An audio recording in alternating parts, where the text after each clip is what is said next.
आज हम सभी को पता है कि 1 करोड़ वर्ष पहले का ये वो समय था जब धरती पर दुनिया के सबसे बड़े जानवर डायनासोर्स रहा करते थे। उस दौर में जमीन का नज़ारा बिल्कुल अलग था और मनुष्य का कोई नामो निशान नहीं था और जमीन पर सिर्फ कुदरत और कुदरत के बनाए खूंखार जानवरों का ही राज था। इन जानवरों का साइज आज हमारे पास मौजूद बिल्डिंग से भी ऊंचा होता था। इनका मुंह और दांत इतने ताकतवर होते थे जो किसी भी इंसान की हड्डियों को पलक झपकते ही सूरमा बना सकते थे। आसान भाषा में कहा जाए तो ये जानवर दुनिया के सबसे खूंखार और दिल दहला देने वाले जानवर थे। इन जानवरों ने जमीन पर 170 मिलियन वर्षों से भी ज्यादा अपनी ताकत से एक दूसरे पर हुकूमत की थी, लेकिन सिर्फ एक ही उस दिन में कुछ ऐसा हुआ जिसने इसका अस्तित्व इस दुनिया से मिटा कर रख दिया। उस दिन वास्तव में क्या हुआ था और ये जानवर क्यों इस दुनिया से हमेशा हमेशा के लिए गायब हुए थे, और उस दिन से पहले धरती पर क्या था, यह सब जाने इससे पहले शुरुआत से शुरू करते हैं इनकी खोज से। ये समय है साल 1677 का, जब रॉबर्ट फ्लैट नाम के एक व्यक्ति को जमीन के अंदर से खुदाई के दौरान एक बहुत बड़ी हड्डी का जीवाश्म मिला। रॉबर्ट इसे समझे कि यह पुराने जमाने में रहने वाले किसी बड़े इंसान की हड्डी होगी, लेकिन रॉबर्ट को यह बात नहीं पता थी कि उसने कुछ ऐसा डिस्कवर कर लिया था जो पूरी दुनिया को अपने अतीत को सोचने और समझने के लिए एक नई दिशा देने वाली थी। समय गुजरता गया और फिर 42 साल बाद वर्ष 1819 में एक ब्रिटिश खोजकर्ता विलियम बकलेट इंग्लैंड के इलाकों में अपनी रिसर्च कर रहे थे। रिसर्च के दौरान उन्होंने जमीन के अंदर से लाखों साल पहले से दबा एक बहुत बड़े जानवर का जीवाश्म मिलता है। उन्होंने उस जीवाश्म को बड़ी ही सावधानी से बाहर निकाला और उस पर रिसर्च शुरू कर दी, और फिर 5 साल बीत जाने के बाद उस जीवाश्म को डायनासोर्स का नाम दिया गया। डायनासोर वर्ड ग्रीक भाषा से लिया गया था, जिसमें डायनो का मतलब है टेरिबल और सोरस का मतलब है लिजर्ड।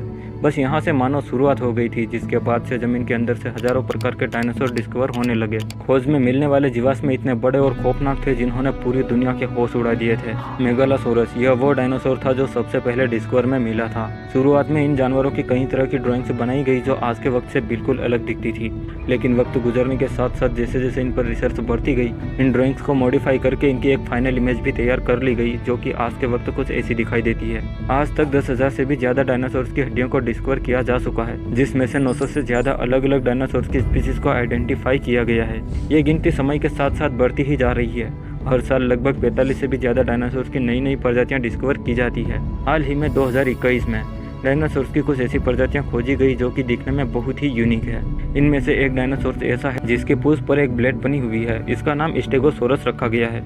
साइंटिस्ट का यह अंदाजा है कि पहला डायनासोर 230 मिलियन से लेकर 240 मिलियन वर्ष पहले ही इस दुनिया में आया होगा, क्योंकि आज के वक्त तक जो सबसे पुराना जीवाश्म हमें मिला है वो 230 मिलियन साल पुराना है। उस समय में पृथ्वी का नज़ारा बिल्कुल अलग था। आज के वक्त अर्थ के मैप में जो महाद्वीप दिखाए जाते हैं वो सब उस दौर में एक साथ जुड़े हुए थे और सिर्फ एक सुपर कॉन्टिनेंट हुआ करता था जिसे पेंजिया का नाम दिया गया है। इस दौर में जमीन समुद्र तट से बहुत दूर थी, जिस कारण से धरती का क्लाइमेट बहुत ही सूखा था और जमीन पर बहुत ही कम मात्रा में बारिश हुआ करती थी।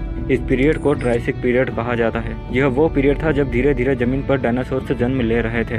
ट्रायसिक पीरियड में जो डायनासोर जमीन पर शुरुआत में आए थे वो साइज में इतने बड़े नहीं थे, सिर्फ 2 से 4 फीट जितने भी बड़े होते थे। लेकिन धीरे धीरे वक्त गुजरने के साथ साथ 201 मिलियन साल पहले जब ट्रायसिक पीरियड का द एंड हुआ था, तब इन छोटे डायनासोर्स की जगह बड़े और खूंखार डायनासोर्स ने ले ली। 201 मिलियन साल पहले जमीन के क्लाइमेट में अचानक से बदलाव हुआ था, जिसकी वजह से पेंजिया, जो कि एक सुपर कॉन्टिनेंट हुआ करता था, वो अब 2 महाद्वीप में बंट गया था और इसी वजह से ट्रायसिक पीरियड का भी द एंड हुआ था। और फिर 6 लाख साल बाद एक ऐसे पीरियड की शुरुआत हुई थी जिसे हम जुरासिक पीरियड कहते हैं। 201 मिलियन साल से लेकर 145 मिलियन साल पहले तक के दौर को जुरासिक पीरियड के नाम से जाना जाता है। यह वो समय था जब जमीन पर नई नई तरह के डायनासोर्स जन्म लेकर आने लगे थे और जमीन बड़े बड़े खूंखार और कई तरह के डायनासोर्स की प्रजातियों से भरती जा रही थी। इन डायनासोर्स का साइज बहुत बड़ा और हजारों केजी से भी ज्यादा वजनी होते थे। इसी जुरासिक पीरियड में जमीन पर डायनासोर्स की एक ऐसी प्रजाति ने भी जन्म लिया था जो हवा में उड़ भी सकते थे, जिन्हें आर्सेओप्टेरिक्स कहा जाता है। यह डायनासोर 3 से 4 फीट जितना बड़ा होता था, जिसे पहली बार 1861 में खोजा गया था। समय गुजरने के साथ साथ जुरासिक पीरियड का भी द एंड हुआ और एक ऐसा पीरियड आया जिसे द क्रेटेशियस युग कहा जाता है। साइंटिस्ट के अनुसार 145 से लेकर 66 मिलियन साल पहले तक के दौर को क्रेटेशियस पीरियड कहा जाता है। इस पीरियड में डायनासोर्स की बढ़ती हुई आबादी ने तेज रफ्तार पकड़ी और नई नई तरह के डायनासोर्स इस दुनिया में आए।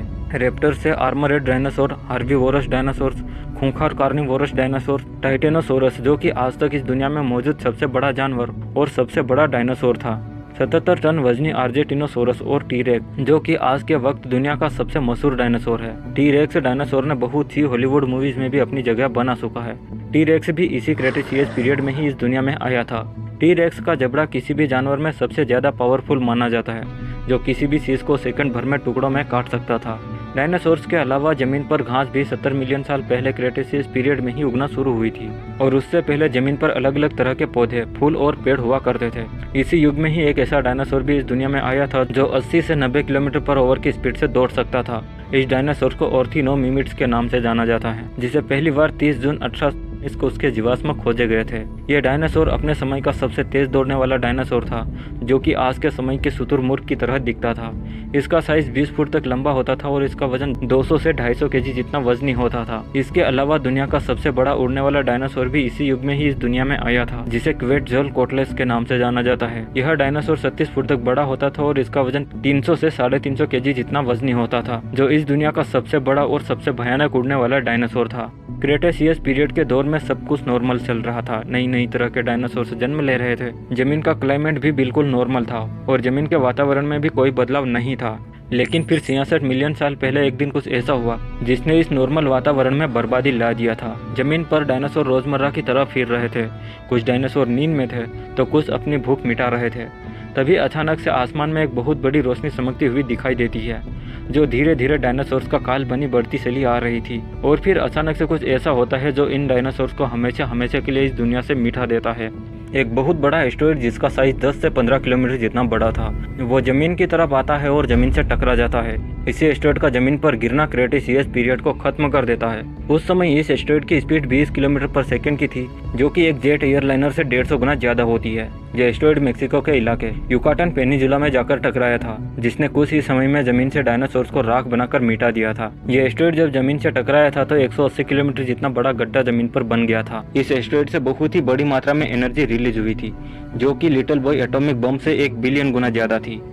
इस एस्टेरॉयड अटैक के कुछ ही देर बाद तापमान 1200 डिग्री सेल्सियस तक पहुंच गया था, जिससे जमीन पर मौजूद डायनासोर जलकर राख बन गए थे। जमीन बहुत ही गर्म हो गई थी और एस्टेरॉयड के टकराने की वजह से हवा में गर्म मिट्टी और चट्टान के टुकड़े फैल गए थे, जो कि बारिश की तरह जमीन पर बरसने लगे थे। एस्टेरॉयड के टकराने के बाद जमीन पर शॉकवेव और हीट पल्स भी आई थी, जिसने हजारों किलोमीटर के एरियाज में आग भड़का दी थी, जिसके कारण करोड़ों जीव और पौधे जलकर राख हो गए थे। लेकिन बहुत सी छोटी छोटी प्रजातियों के जानवर इस विनाश को सर्वाइव कर गए थे, जिसके बाद जमीन पर एक नए दौर का आगमन हुआ था। करोड़ों सालों तक राज करने के बाद यह डायनासोर सिर्फ एक एस्टेरॉयड की वजह से ही इस दुनिया से मिट गए थे और जमीन पर एक नई जिंदगी की शुरुआत हुई थी। भाई चैनल पर दूसरे वीडियो भी मौजूद है, आप उन्हें भी चेक कर लेना। उम्मीद है आप इस वीडियो को लाइक, शेयर और सब्सक्राइब करेंगे। हम मिलते हैं अगले वीडियो में, तब तक के लिए जय हिंद।